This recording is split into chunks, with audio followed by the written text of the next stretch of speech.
શું તમે ક્યારેક વિચાર્યું છે કે પ્રાચીન સમયમાં એવા રાજાઓ હતા જેમની 40થી 50 અથવા ક્યારેક તો સૌથી પણ વધુ રાણીઓ હતી? તેઓ આખરે આટલી બધી રાણીઓને કેવી રીતે સાંભળતા હશે? શું ખરેખર તેમનું જીવન એટલું વૈભવી હતું અને સરળ હતું જેટલું આપણે ફિલ્મો, ટીવી સિરિયલો અને વાર્તામાં જોઈએ છીએ? કે પછી રાજમહેલોની ચમકધમક પાછળ એવી ઘણી હકીકતો છુપાયેલી હતી જેના વિશે આજે પણ બહુ ઓછા લોકો જાણે છે? તો મિત્રો, આજના વિડીયોમાં આપણે ઇતિહાસના એવા રહસ્ય વિશે જાણીશું જે સદીઓથી લોકોમાં ઉત્સુકતા જગાવતા આવ્યા છે. પણ આ રહસ્યો જાણતા પહેલાં એક પ્રશ્ન છે: આજના સમયમાં એક સામાન્ય પરિવારને સુખી રાખવો પણ કેટલો મોટો પડકાર બની જાય છે. ઘરના એવા દરેક સભ્ય અલગ જરૂરિયાતો, અલગ વિચારધારા અને અલગ અપેક્ષા હોય છે. તો જરા કલ્પના કરો, એક એવું રાજા જેના રાજ્યમાં હજારો લોકો રહેતા હતા. રાજ્યની સુરક્ષા, યુદ્ધ, રાજકારણ અને ખજાનાની જવાબદારી તેના ખભા પર હોય, અને સાથે જ મહેલમાં 40થી 50 રાણીઓ પણ રહેતી હોય. આખરે તે બધું કેવી રીતે સાંભળતો હશે? મિત્રો, સૌથી પહેલાં એક વાત સમજવી જરૂરી છે કે પ્રાચીન સમયમાં ઘણી રાણીઓ હોવાનો અર્થ આજના સમયના સંબંધો સાથે સરખાવી શકાય એવો નથી. તે સમયના રાજવી લગ્ન માત્ર વ્યક્તિગત સંબંધો માટે નહોતા કરતા. ઘણી વખત લગ્ન રાજકીય ગઠબંધન માટે કરવામાં આવતા. એક રાજ્ય બીજા રાજ્ય સાથે મિત્રતા મજબૂત બનાવવા માટે પોતાની રાજકુમારીનો લગ્ન સંબંધ સ્થાપિત કરતું.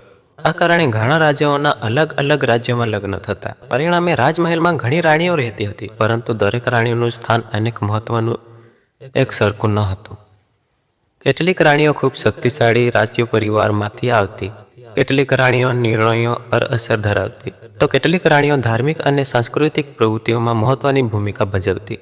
હવે પ્રશ્ન એ થાય છે કે આટલી બધી રાણીઓ વચ્ચે મતભેદ અને સ્પર્ધા ન સર્જાય તે માટે શું કરવામાં આવતું? ઇતિહાસકારોના જણાવ્યા મુજબ મોટાભાગના રાજમહેલોમાં દરેક રાણી માટે અલગ રહેઠાણ અથવા મહેલોનો વિભાગ બનાવવામાં આવતો. દરેક રાણીઓ પાસે પોતાની સેવિકાઓ, સુરક્ષા કર્મચારી અને સહાયક સ્ટાફ હતો. આ વ્યવસ્થાથી મહેલમાં અનાવશ્યક ટકરાવ ઓછો થતો.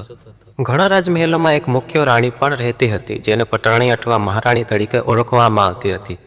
મહારાણીનું સ્થાન અન્ય રાણીઓ કરતાં ઊંચું ગણાતું. તે રાજમહેલની આંતરિક વ્યવસ્થા સંભાળવામાં મહત્વપૂર્ણ ભૂમિકા ભજવતી હતી. રાજા માટે પણ આ વ્યવસ્થા જરૂરી હતી, કારણ કે દરેક નિર્ણય પોતે લેવો શક્ય ન હતો.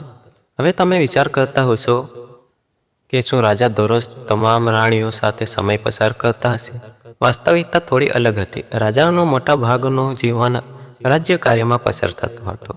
યુદ્ધની તૈયારી, દરબારની બેઠક, પ્રજાની સમસ્યાઓ, ખજાનાની દેખરેખ અને વિદેશી રાજ્યો સાથે સંબંધો, આ બધું રાજાની પ્રાથમિક જવાબદારી હતી. તેથી રાજમહેલની અંદર સમય અને કાર્યક્રમોની એક ખાસ વ્યવસ્થા બનાવવામાં આવતી હતી.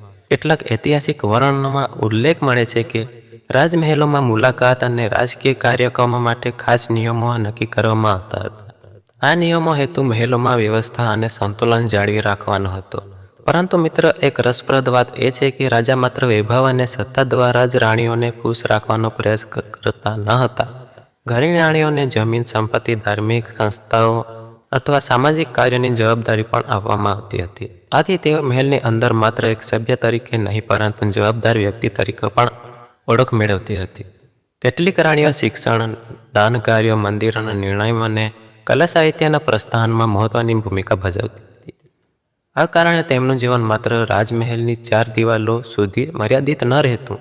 આજના સમયમાં જ્યારે આપણે રાજાઓની અનેક રાણીઓ વિશે સાંભળીએ છીએ, ત્યારે ઘણી વખત માત્ર વૈભવ અને રહસ્યની કલ્પના કરીએ છીએ. પરંતુ વાસ્તવમાં આ વ્યવસ્થાને સંતુલિત કરવી એ ખૂબ જ જટિલ અને પડકારજનક જવાબદારી હતી.